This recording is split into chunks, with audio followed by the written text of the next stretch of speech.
Thank you for joining us today. It's a great day to be here talking about federal highway reauthorization. I'd like to start by thanking AEI for the support that they've given for my work. If my records are correct, they've been supporting me for just about 30 years this year and helping to facilitate my academic research and make that research policy relevant by actually going to Congress, talking about things that are happening in the legislative world and hopefully improving public policy. So I'm very grateful to AEI for those decades-long years of support, as well as supporting this event today that we have on perspectives on highway reauthorization. Very grateful. Just to set the stage, the Infrastructure Investment and Jobs Act was passed by Congress on November 5th, 2021. It was signed into law by President Biden on November 15th, 2021. It was a significant bipartisan investment in America's infrastructure. That $1.2 trillion bill funded improvements in transportation, including roads, bridges, transit, rail, broadband, clean water, and energy infrastructure. It was truly a pan-infrastructure bill. The funding for the IIJA will continue to flow until the law's authorization expires at the end of this fiscal year, which is September 30th, 2026. Though some significant programs extend beyond that time. We're very fortunate today to have a distinguished panel of experts who are going to help Congress to think about how they should reauthorize highway spending out of that fund. That's great news. The bad news is we only have 1 hour with a distinguished panel today. We have Susan Binder from Cambridge Systematics, John Gifford from George Mason University, Paul Sass from Cassidy Associates, and Mark Scribner from Reason Foundation. To set the stage, I've asked the panelists to just give us a quick additional bio and then do a bluff. That's bottom line up front.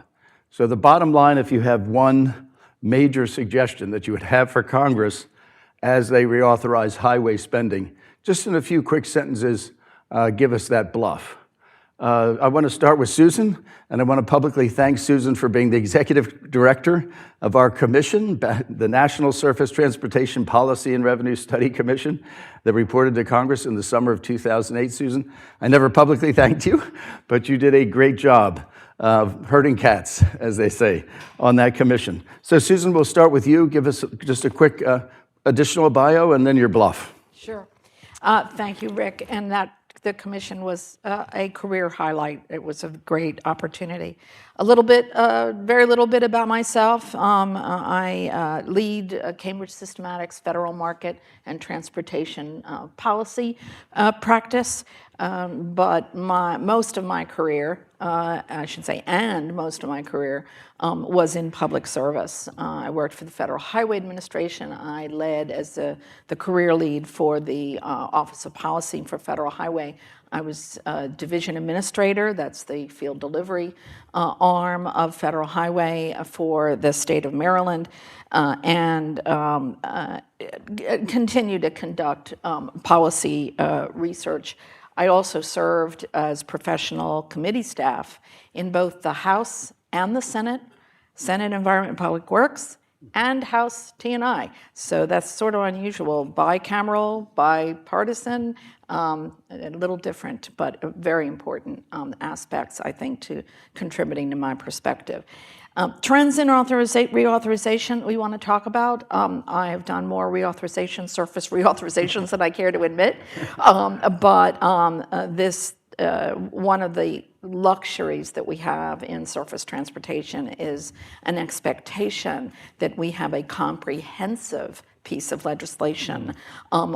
Yes, that forces people to make decisions, and then they last for 2 or 4 or 6 or whatever years, rather than having increments as in many other functions, which doesn't lead to very constructive legislative drafting. So looking forward, my quick element here, my bluff is that this landmark piece of legislation was really not put together in what you'd call on the Hill until regular order. And as a result, in the enthusiasm to get a once-in-a-generation transformational bill, frankly, it was not organized very well. And a lot of the issues were parked for a while. They will be back in this in just a very short. How do we restore and upgrade physical infrastructure? How do we mitigate its negative impacts? How do we deal with the tensions between states and urban areas? How do we address efficient goods movement? And the big one, in my mind, how to address the Federal Highway Trust Fund. So I think that we will really be dealing with an issue of federalism. Does the federally assisted state administered model still work? So that's my bluff. That's great. Thanks, Susan. Jonathan. Great. Go Well, next. thanks, Rick, for organizing the session Thanks and for for coming. inviting me to participate. It's great to be here. I'm a professor at George Mason University, and I am the director of the Center for Infrastructure Public-Private Partnership Policy, a long name, but we look really at the policy, statutory, regulatory, institutional context around infrastructure delivery, and particularly particular interest in public-private partnerships. I've been at George Mason for a very long time. My original training is in civil engineering from UC Berkeley. I wrote my dissertation on the development of the interstate highway system. And I looked there a lot at funding and how that worked and how that influenced the development of that system.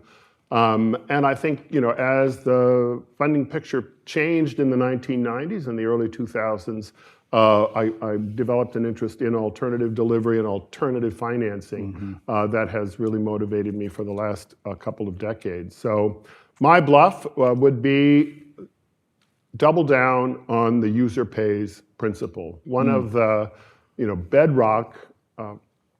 bedrocks of the federal aid highway program since 1956 has been the notion of user pays, that users pay for a system that then comes back to them.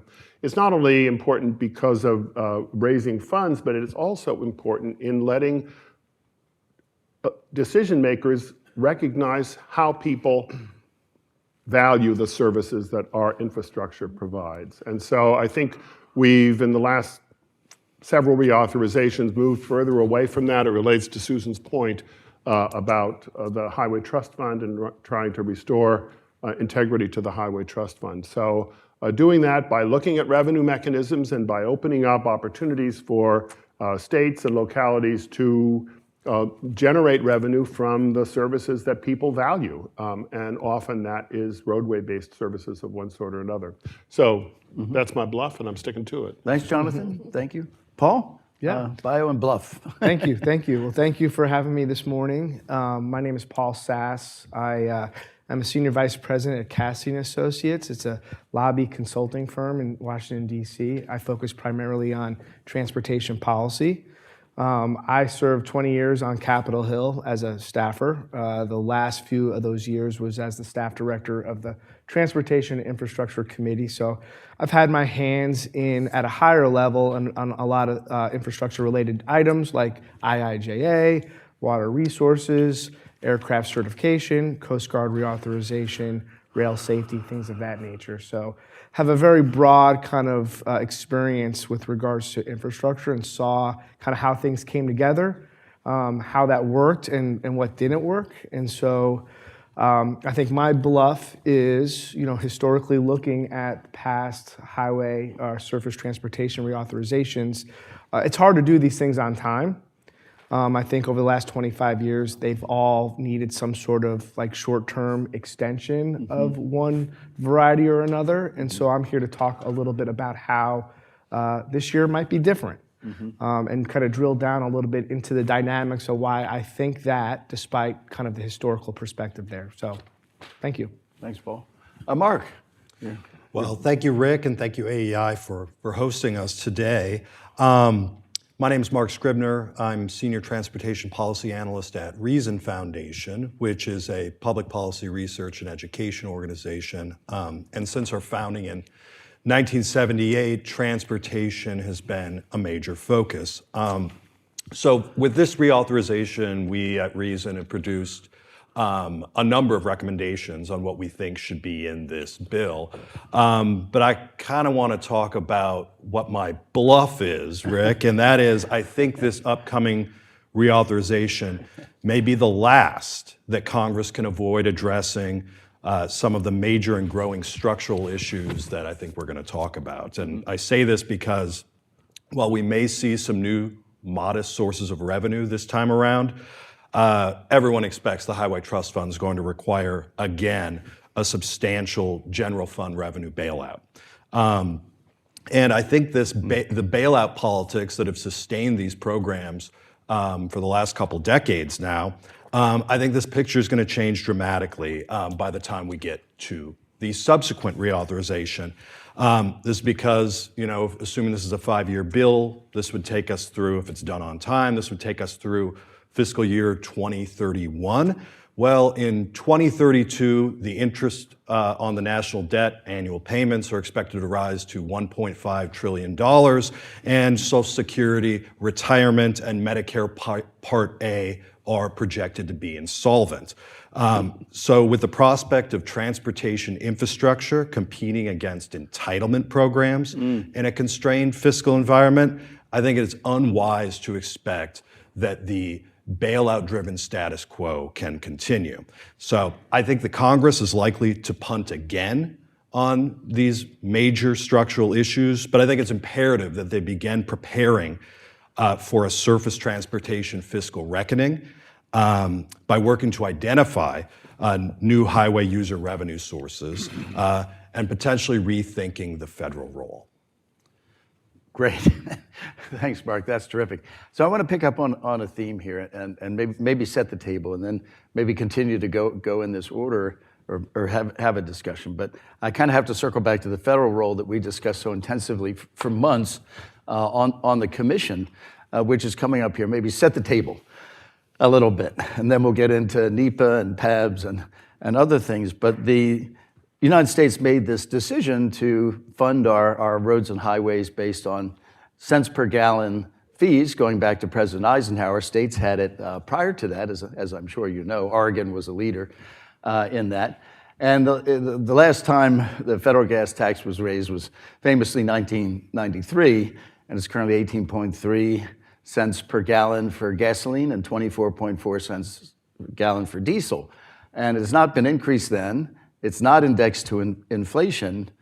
Electric vehicles have come out and are increasingly adopted since then. And vehicles, internal combustion engines, are becoming more fuel efficient. So as I talk to state DOT heads, they have this serious funding problem with that model, which I think we should say has served the United States very well for a long time. When President Eisenhower was in office, Jonathan, it really was a user fee. But now all those forces are calling the federal role into question. And our commission, I think one of the sub-themes was that what is the federal role given that decline in revenue, but also given the interstate highway system was largely complete years before our commission met. So Susan, why don't you pick up on that and give us your thoughts, because Congress is going to be confronting these issues. And I like the way Mark phrased it fiscally. So can you take that one? So from a more operational and system design perspective, the federally assisted state administered program, that form of federalism that is embedded in surface transportation and mimicked to some degree in the transit area, but really strong in the highway area, tries to balance the national interest and the federal interest. On our commission, we made a distinction there. There were things that are in the national interest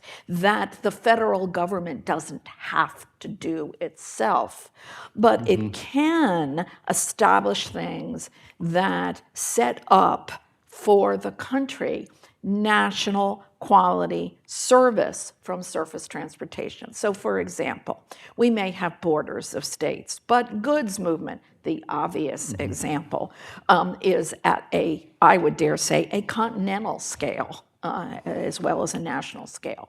So the kinds of things that formerly the Bureau of Public Roads, now the Federal Highway Administration, has been instrumental in doing is designing a network that has common standards. The Federal Highway Administration builds very little itself, with the exception of federal lands, okay. But the point is that it is the states that do it, but they do it using agreed upon standards nationally, so the driver expectations for safety reasons are consistent. The simplest of these being roads meeting at borders of states, things like that. But we've sort of lost some of that commitment. We also talked on at the commission how, in effect, this was a compact. It was a compact between states and the federal government to work together, and the money helped do that. Over time, we've had block grants, we've had categorical grants, now flourishing discretionary grants, but the idea is, I would think the principles here is that the work should be done closest to where it actually happens, but with guidance. Research, let's not forget about research, very important component at the national level. So what we're having now, I think, is sort of straying a little, and I'll hand it off. I was the principal investigator on what is colloquially known as the Interstate Futures Study. The idea that as a country, we need to make sure that the interstate program, the interstate system, is well functioning. And frankly, if left to individual devices, states will do what is in their interest, but maybe not what's in the national interest because traffic goes through. So there are things like that commitment to that highest order system.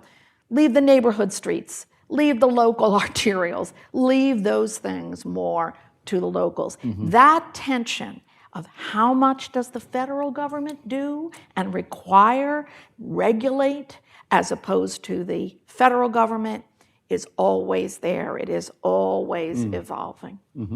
Yeah, thanks, Susan. So Susan brought up something I want to make sure we don't forget, which is freight. So a lot of focus, my brain focuses on passenger cars, but interstate commerce, freight is really key. Does anybody else want to pick up on federal role? It plays into the user fees, it plays in, and back in the commission days, there was discussion about raising the federal gas and diesel tax. I could be wrong, but I don't hear people talking about that again today. So maybe to Paul's point, the political, Jonathan makes fun of me for saying this, but the political equilibrium has shifted now. And we're a little bit, Paul, do you want to talk about that? I mean, I don't hear people, as they were when we were on the commission, seriously talking about raising gas or diesel taxes at the federal level. Yeah. I think Congress does look at, its role with regards to infrastructure investment as a collaboration with states, right? Where the federal government doesn't pick up the slack, I think the states do. And I think you've seen a lot of states pass referendums to raise gas taxes, right, to increase their contribution into what they invest in terms of their infrastructure. And so I think looking back at like the IIJA and how big it was, right, I look at it as like 1.2 trillion this way, but then as you mentioned earlier, into everything, broadband, energy, water, surface transportation was a part of that, but not just exclusively that. I think the dynamics going into this next surface transportation are such that you kind of minimize the scope of it a little bit. And I'm not saying in investment. I think you can still do a big infrastructure number, but you just take away all those other things, right? And this is something like the AASHTO, the state DOTs are advocating, that is really resonating with the Senate and the House right now, which is, hey, let's just kind of focus on getting as much money as we can into like the Highway Trust Fund, for example, and then leave it up to the states to decide how to spend that money. So give them, fewer strings, and keep the federal role in giving them the structure. Really focus on the funding aspect of it, but then leave it up to the states to do what they think is necessary to address their unique infrastructure challenges, because the United States is geographically diverse. Everyone's infrastructure challenges are different. And so who is Congress to say what they know best? And so especially given the political climate in Washington, D.C. right now. So that's kind of how I see potentially a bill coming together too, is, focusing, minimizing kind of the scope, but focusing on funding. I think there's a lot of dynamics at play that can, that are aligning, where I think we might be able to actually do a bill on time. We look at, there's a reason why over the last 25 years we haven't been able to do a surface transportation bill on time, right? There's always some sort of provocative policy objective, privatizing Amtrak, Green New Deal, those types of things that kind of enter the equation that kind of make the process more political. I think you take those things away and things become a little bit more easier.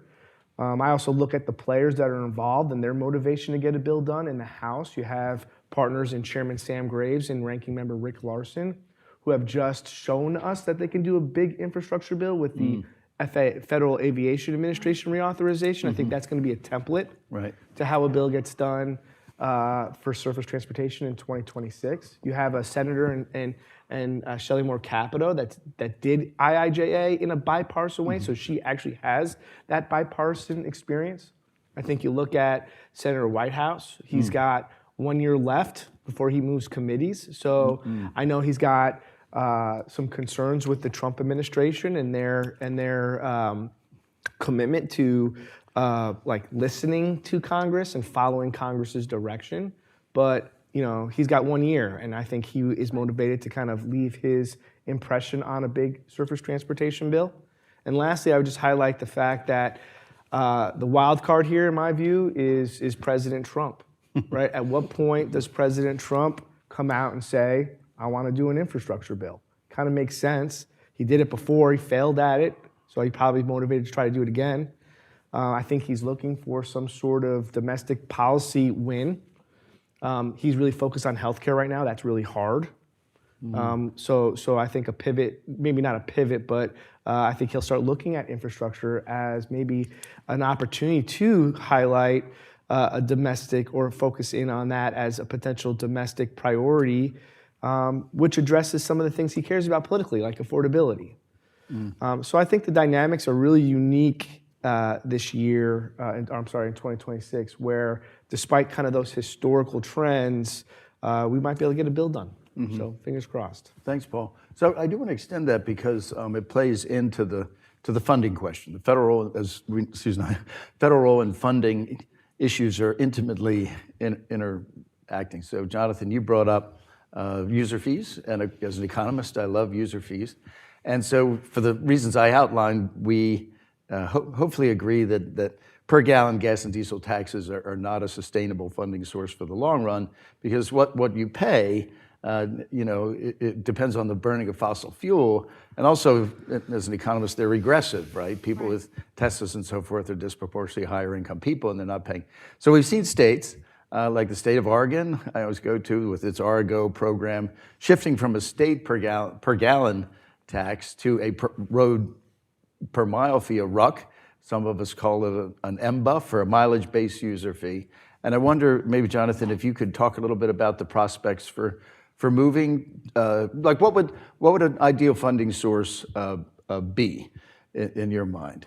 And do you see more states moving towards RUCs and MBUFs and getting away from depending on the type of fuel that you use? And of course, as an economist, I like congestion pricing that New York City has used, where you have a variable price. But what are your thoughts on that for addressing the country's transportation infrastructure funding challenges? Well, and then I'll ask Mark to weigh in on that issue. I mean, in principle, I love the idea of mileage-based user fees or some sort of road user charging. I think there are minor technical barriers that we can overcome, and I think different states are approaching that. The political, state-level political difficulty of that, I think, is a big challenge. And how do you roll that up into a national program? So Reason and others have done a lot of work in this area. I think, Susan, you're on that working group on mileage-based user fees as well. I think there's a lot of potential there, but it's going to be a slow process. I think we're not going to see a big mode shift. But I think the sleeping giant, or the awakening giant, is people's willingness to pay tolls. That's sort of the third rail. Yeah. But we see that, we've seen tens of billions of dollars of projects coming to the market and getting discharged through toll-based public-private partnerships. Virginia has been a real toll. major player there. Georgia is a big player now. Tennessee, California in the past, not so much now. Texas, what day is it? I'm not sure what Texas is doing, but there's so I think there is a willingness there, and we had a period between 1940 and 1956 where we built some 8,000 miles of express highways with tolls. Right. When 1956 happened and the feds said, we'll pay 90%, well, no state worth its salt is going to go and pay 100% of their own infrastructure fee and recover the funds through tolls. And so the toll movement sort of died, and it's begun to rebound in the 90s as we got to innovative finance and things like that. Expanding that, figuring out ways to make that happen, allow that to happen. We're not going to see the feds going in and putting federal tolls on state-owned highways, but removing the barriers to that and supporting states that perhaps with credit assistance, other forms of financial support to begin to tiptoe back into that. And we see that the public is capable of changing its perspective on this. And I'll just give one quick example. Charlotte, North Carolina built, I-77 North, I think, which went north from Charlotte as an express lane project. That was so controversial that it had effects on the gubernatorial election. They were not used to that form of free lanes on the side with express lanes in the middle paying for the whole thing. And major political backlash. And the project was implemented. It's been in operation now for several years. And North Carolina changed the law and said, we cannot do this again without local support. Well, the locals have just turned around and said, yeah, let's do this going south, from Charlotte south. So I-77 South is now in the pipeline being developed as a project with support from the local governments. And I think it's been seen as a successful way of addressing metropolitan congestion problems. We see a similar thing happening in Tennessee, which is with their program. So I think we sort of have to relearn how we use the user fee model, because it's providing a service that is so fundamental and so important to so many families and businesses in the country. I do just add a quick footnote that relates to one thing I learned when we were on the commission. There was a presentation on the cost of collecting the federal gas and diesel tax.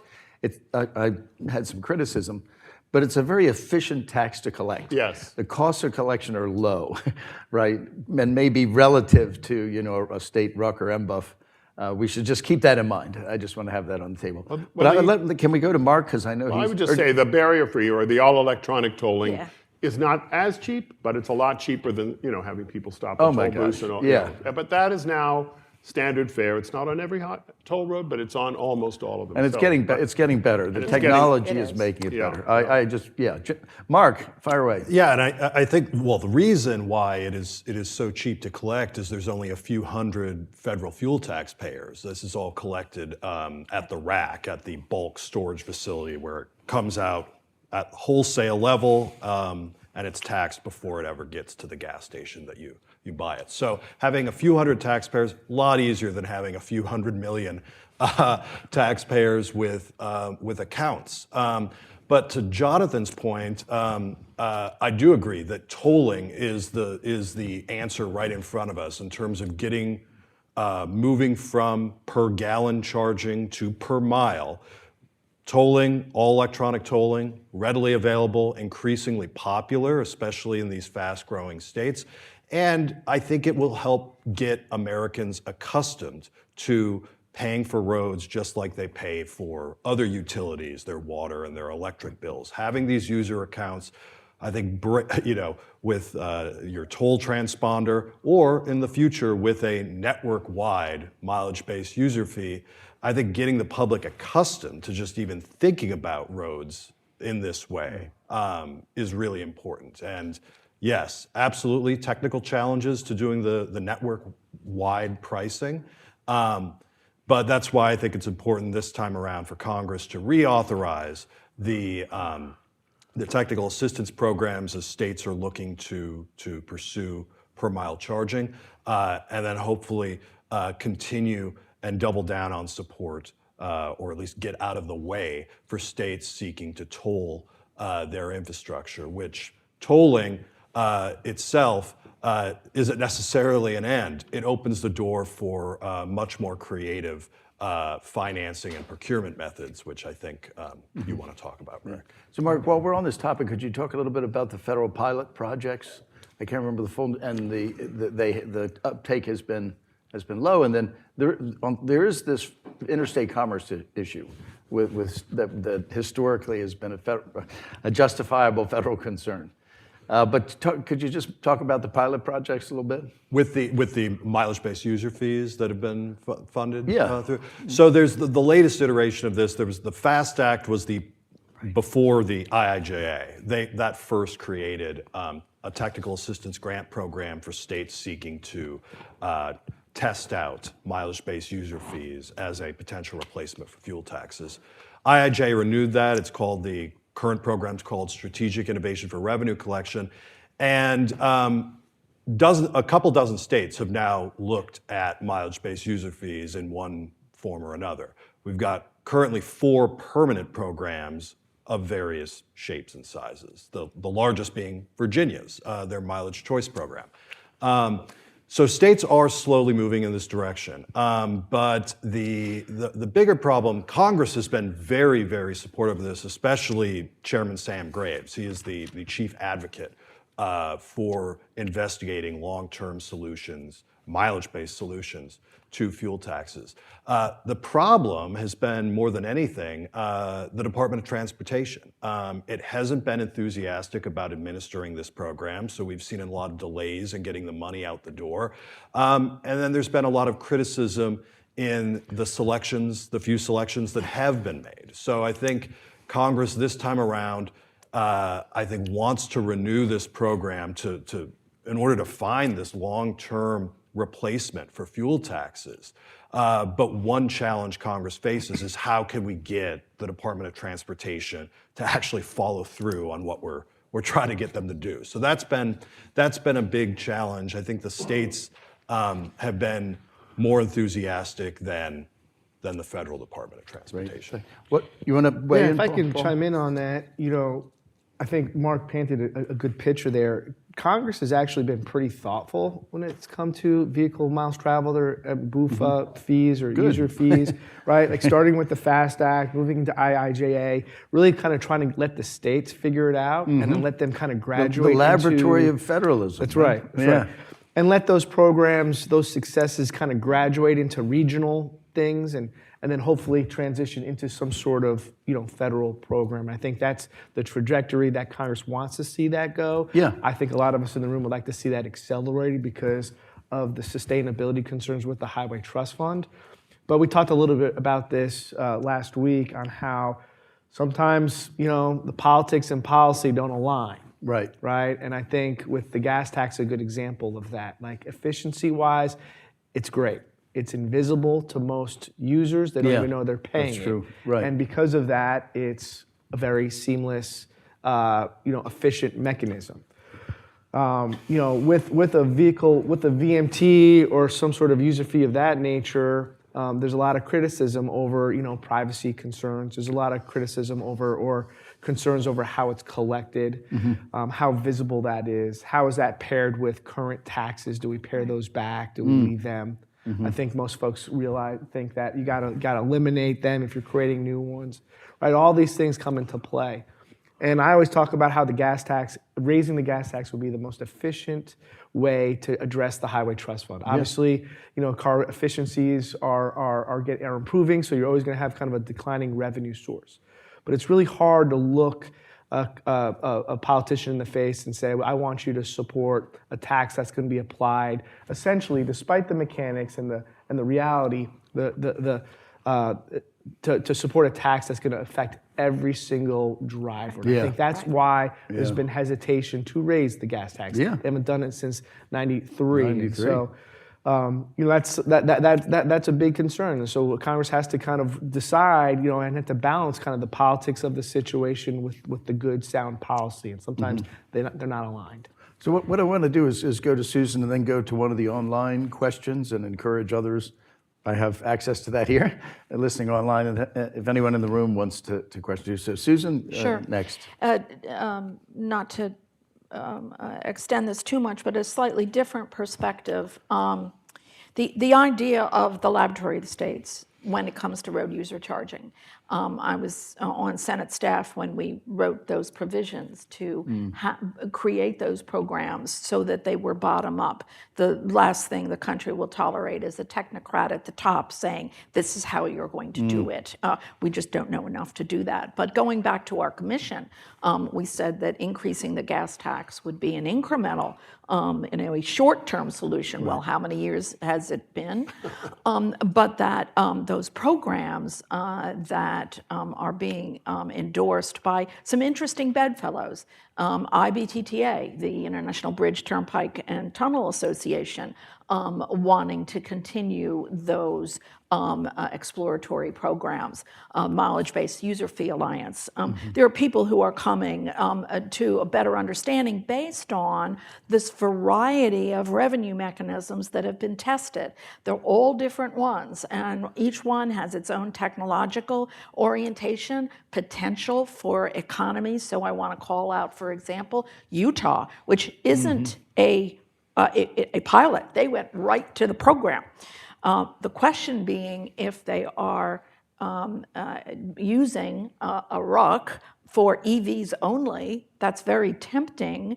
The dynamics of accepting that population, getting that tax burden are more positive, but will that fill the hole in the Highway Trust Fund? I think the answer is no. So the question is, how do you put together a proposal? Each one of these, the registration fee has the issues that Paul mentioned. Going back to the states, I think that it may be complex, but again, turning back that collection to individual states and then having them submit the funding to the Federal Highway Trust Fund may solve that problem of having so many individual taxpayers that the RAC has satisfied. So there's a lot of learning that has been done. And on to the point of administrative costs, that's always been an issue. Utah is showing that they are going to be turning a profit as they have learned how to do this at scale. They are actually, their projections are to bring in a significant amount of funding. So there is some patience. We don't have a lot of patience in the system, but I think that's really, and I guess my last point is leadership is everything. And as Paul says, the motivation right now of our leaders in the committees is to get it done, maybe to scale it back and looking at the back to basics, but to get it done. And I think I'm optimistic. Good. So we have to get to NEPA and we have to get to profit activity bonds. But I do want to read an online comment and then toss it out, see who wants to take this. So this is from William Byrd at WashU in St. Louis. Infrastructure has been a key driving factor in the United States economic growth in the 19th century. For instance, I cite the work of Douglas Irwin, and we know his work at Dartmouth. What potential is there for economic growth from a more robust federal highway system in the years to come? What does the academic research suggest, and what are the main ways in which infrastructure can translate into 21st century economic growth? Who wants to take that? Well, I would make an observation that during COVID, supply chain issues hit John Q. Public in a way that they never thought of before. Right. So yes, I'm very familiar with the academic research, and I think there's needs to be more of that to quantify and explain the return on investment, think about it in those terms, of the investments that we make and inefficient operation. But the value that we bring, transportation has this problem. We get a lot of eyeballs when things don't work well. We don't get as much attention when things are working well. But I think that economic benefit, logistics, the impact of e-commerce, all of those kinds of things really need to be articulated to John Q. Public in a way that they understand the value, the importance of doing a good job. Thanks. Paul, do you want to And comment? if I could add to that, part of selling infrastructure to Congress is helping them understand the economic benefits of this type of investment. And I do think the COVID experience is a real recent kind of reminder of folks of what an unthoughtful infrastructure looks like, right? And we had all those choke points at our ports, and that kind of created congestion going to our freight network, and that minimized or that slowed down products getting to consumers. And the end result of that was higher prices and less product on our shelves. And so I think that is a message. I think the economic impacts of infrastructure investment needs to be looked at, analyzed, and shared with Congress, because I do think that is going to be a way to justify doing a big investment in our infrastructure network. Without it, it's hard to justify it, right? Especially when we're talking about the amount of debt that the country has. But if we can kind of bring it back to affordability to the consumer, which I think is a big political kind of term right now being used by everybody, I think you can start, helping members of Congress justify supporting another big investment in infrastructure. Paul, Mark, did you want to? Yeah, just real quick. I think the big uncertainty for this century has less to do in terms of infrastructure facilitating the flow of goods and people, has less to do with the infrastructure itself than with the potential for automation. To dramatically change how that infrastructure is used. Right. And the academic literature on that is very scant. There are some academic economists who have started to at least try to conceptualize this question, but it's a major source of uncertainty. And if things go as well as some people hope they will, we may be able to get a lot more bang for our buck in terms of productivity out of our existing networks. Without, say, doing the kinds of 20th century road building or infrastructure building, as we saw in the 19th century, in order to get those benefits. Thanks, Mark. Jonathan. Yeah, I mean, I may go off then script we'll here. shift gears. We only have 16 minutes. Okay. Go off script a little bit and say, we saw sort of a big bang effect of the interstate highway system in the 20th century. And the public acceptability of the gas taxes and the Highway Trust Fund was driven in part by this vision of driving coast to coast without a stoplight. And, a vision, a palpable, understandable, very accessible vision. And the economic returns from building out this entirely new network that provided an entirely new capability undergirded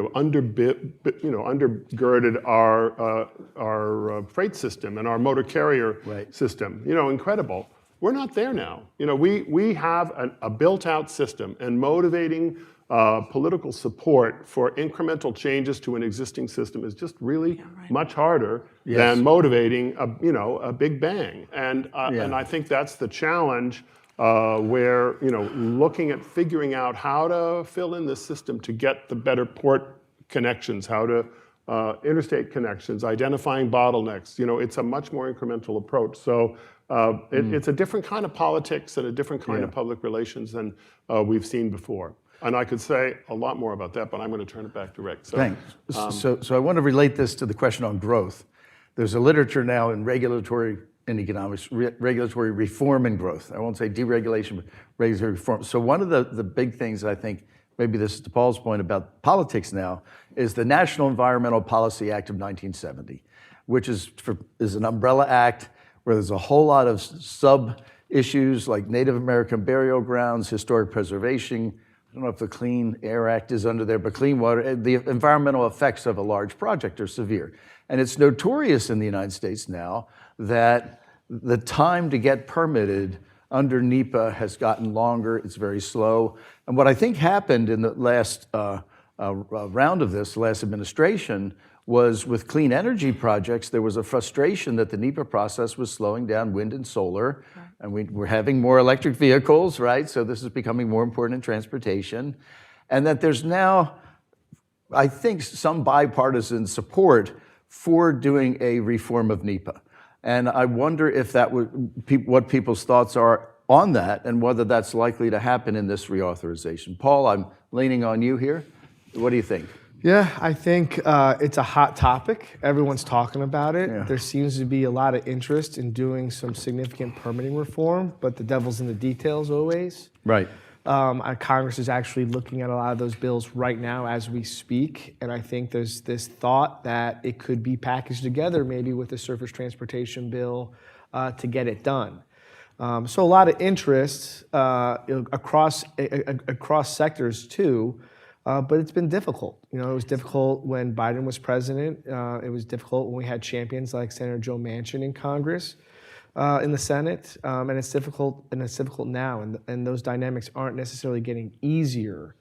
But there seems to be a mutual interest, and I think that's always a great starting point because you don't always have that, and we have that now. And so I think it's going to be one of those elements that at the end, when we're trying to do a surface transportation bill by September 30th, what can we add to it to sweeten the package? And maybe there are some things that come from the discussions on permitting right now that are added to it. And so then you combine that with the surface transportation, the increasing the timeline, you can do something more holistically when it comes to infrastructure projects. There's a lot. Paul, before we go to Susan wants to talk, but where's the administration on NEPA reform? Is there leadership within the, because back in the day I would have thought a Republican administration would have been out leading the charge for reform of these structures. The Secretary Duffy's been talking pretty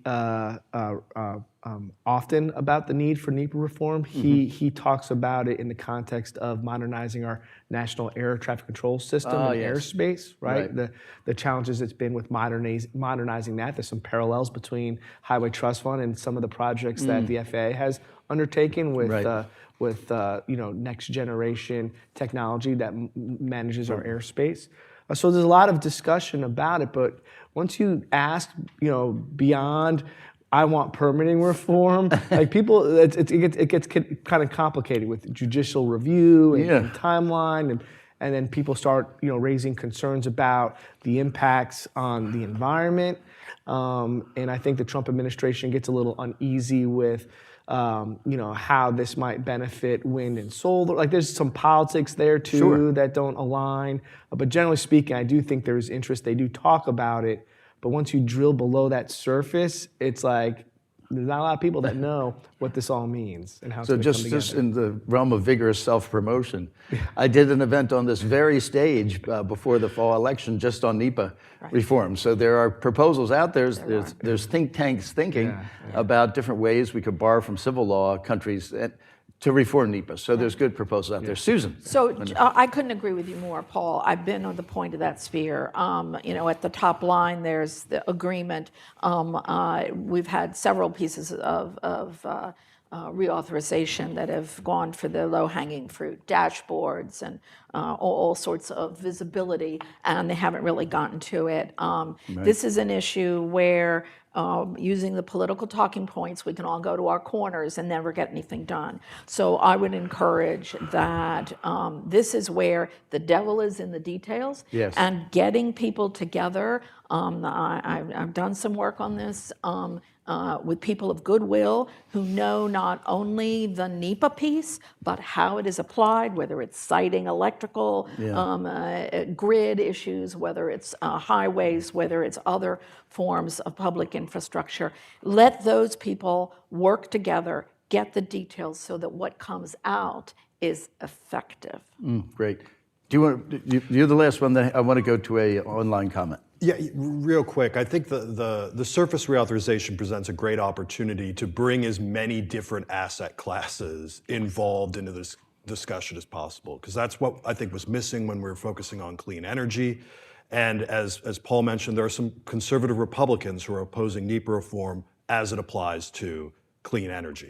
So bringing, I think, everyone in, all the types of spirit of infrastructure, compromise, right? And then I think everyone gets something they never want get everything out of you it. want, right? You won't be happy with everything, but you'll get the thing you most care about. I think that is what the surface reauthorization, why it presents this opportunity. So Mark, you won't be happy, but you might be satisfied. Right, yeah. So we have a DOT person online. Jim Halden from Iowa DOT asks, how do electric vehicles fit in? EVs weigh more than gas vehicles, wearing down highways more. And we know highway wears axle weight cubed, so it's a huge problem. But they don't pay the gas tax. As states like California double down on EVs, what are the policy implications for highway funding and maintenance? Paul's got his hand up. Yeah, I'll take a first stab at And then that. I'm going to go to others, There was an effort in the budget reconciliation bill to add a EV fee for when folks registered their electric vehicle, and that EV fee would go into the Highway Trust Fund. That passed the House of Representatives. And I just want to kind of pause there because that was the first new revenue source into the Highway Trust Fund in over 30 years. And there's a lot of support for it. Because of the reasons the gentleman from Iowa mentioned, they don't pay into the trust fund now, being an electric vehicle. So I look at that as a potential item, a new revenue source in a surface transportation bill. There seems to be, again, mutual interest in doing something there. The number is, I think, the biggest kind of issue being debated right now. How much should that registration fee be? I think CBO scored that at maybe $60 billion over 10 years, so it's a small amount right now, but as EVs kind of enter the market more so over the next 5, 10, 15, 20 years, that can become a very significant source. So I think that was a monumental thing, and so I'll be watching to see how that's going to get addressed in the surface transportation. My expectation is that that'll be part of it. Right. Now, in that process, they also tried to add a registration fee. Right. And that got stripped out immediately because, like the gas tax, I think there were a lot of conservatives that saw that as a tax on every single person that owns a vehicle, and maybe not politically the right thing to do. Even though it's a user fee and maybe made total sense, policy-wise, politically, it didn't align. So the EV fee will be a robust conversation during this surface transportation reauthorization, and my guess is there'll be some sort of user fee on EVs in that surface transportation. I just want to say for the people in the room, there is a mic here, and Zachary is holding it. So if people here have a question, otherwise we have 7 minutes left. And I want to get to private activity bonds. And I'm going to hit Jonathan for that. But the Iowa question. Yeah, the Iowa question. Just not to forget. And axle weight is a big deal. Axle weight can be built into a road user charge. That stratification by that. What we said at the commission and in other places, though, is get it off the ground first. Crawl before you walk, before you run. You load in too many elements into a new user charge, it's going to sink it. But there is conversation about making that road user charge fairer for truckers, for example, than a heavy vehicle use tax, which is more like a property tax. So thank you. Again, shifting gears to use the transportation. So I should have introduced myself. I'm a professor in the Jeb Brooks School of Public Policy, but I'm also a director of something called the Brooks Center for Infrastructure, or BCI. And one of the things, and we're based at Cornell, and one of the things I always hear is that there's billions of dollars in investments from pension funds, mutual funds, other institutional sovereign wealth funds waiting to invest in U.S. infrastructure, but it's really a question of the deals, the arrangements that would be appealing to those investors. So the United States lags behind. And to your point, Jonathan, in private investment in infrastructure, through, I guess, public-private partnerships as the main vehicle. One thing I've thought about, I don't know the degree, we're the only country I'm aware of that has this special tax treatment for tax-exempt municipal bonds, where the interest income at the federal level is not taxable. And we've known this for a long time. One of the mechanisms that we've evolved to address this is private activity bonds, which is a privately issued bond, but that bond income benefits from that same tax treatment or tax exemption. If I recall correctly, prior to the IIJA, the cap, the Treasury's jealous of the public fisc, I'm glad they are, $15 billion. The IIJA doubled the cap to $30 billion. I think Mark told me we're close to that cap now. So what are you at that cap? Okay, so Jonathan, what are your thoughts? Should we double the cap again if when Congress passes a new reauthorization? What are your thoughts on private activity bonds? Well, I think they are an essential component of a lot of certainly public-private partnership projects, and bringing in comparable cost of capital from the municipal bond market to public-private partnerships, I think it makes, sort of levels the playing field. We are at the cap, as I understand it. There are multiple 30 billion, proposals. right? Yep. 30 billion. There's proposals out there to remove the cap altogether. There's no cap on municipal bonds. Why should there be a cap on private activity bonds? Or to double it so that we have that capacity to have basically a level playing field. For the cost of capital. For the cost of capital, right. With a benefit on PABs that typically they redound to the balance sheet of the public-private partnership. So when you issue a municipal bond, you're issuing a bond against the taxing power of the issuing authority, the state, right. locality, school board, whatever. So, and that pledge is one that says we will use the full faith and credit right. that we have under statute to pay back the bondholders on this, including raising taxes.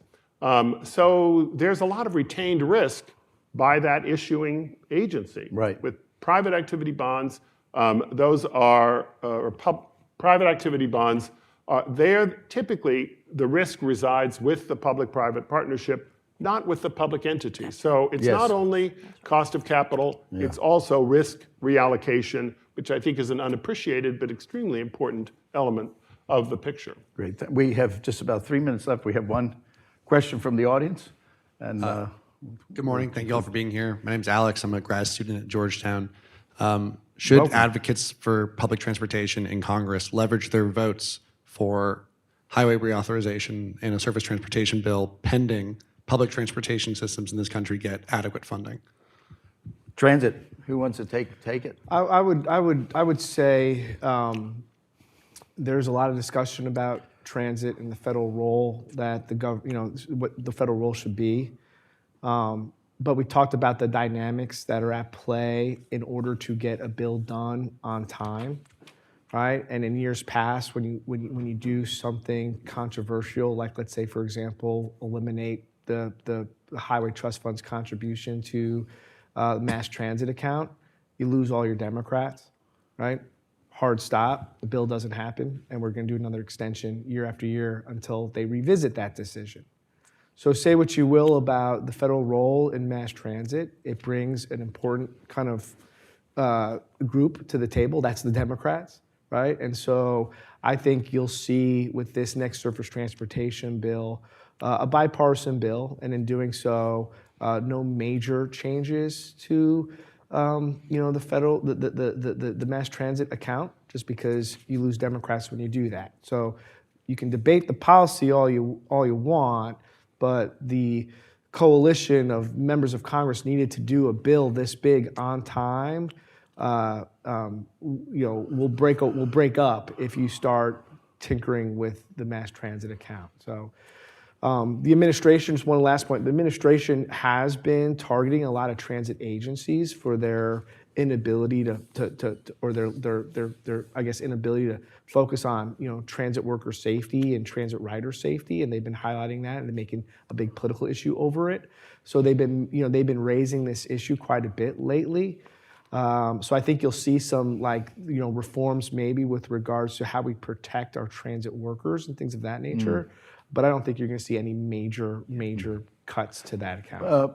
Mark had his hand up. Mark, then Yeah. Susan, you get the last word. Okay. Yeah, I think that we're most likely going to see the 80-20 rough split that we've seen over the last 40 years. I don't see that going away. I think the big question is, are we going to see some relaxation on the restrictions on that federal funding, specifically allowing capital to be, for larger systems, be allocated into operations, because it's operations where transit agencies are hurting most right now. Now, one thing I don't think will be addressed, but I think should, is on operations, is the federal law, Section 13C, that greatly limits transit agencies' ability to respond to this new operating environment. It's transit worker labor protections. Since 1964, we basically reoriented our federal transit policy around transit employees first, riders second. Maybe we should rethink that, but this is the law that basically prevents transit agencies from doing competitive contracting, from doing automation, things that other countries do to save a lot of money and get a lot more bang for your buck. But we can't really do that in the US because of this federal law. So we're going to do ladies last in this Okay. case. Susan, you're going to have the last word. Well, I would agree with Mark and I were going in the same place. I would just add one amendment to that and say that we've been talking about road user charges. My expectation is that if we go that way, you'd still have the 80-20 split. There's nothing about fixing the revenue stream and the mechanism that is classically different or in contradiction to the highway split. And I guess the last word I would say is that reauthorization is a puzzle. It's not over till it's all over. All these pieces have to work together. Right. This is what takes so long, but it's a blessing that all these pieces have to work well together, because when you get into the realm where I have worked in project delivery, it's all about what you actually can build and operate to add value. So I think that's a good closing. So maybe it's the stew of democracy as opposed to the ratatouille. Okay, ratatouille. I'll go with it. Let's thank AEI and thanks to the panelists for coming out in the morning and facing the traffic. Yeah. To quote transportation. Thanks to all of been you for fun. participating. Thank you. Yeah. Thank you.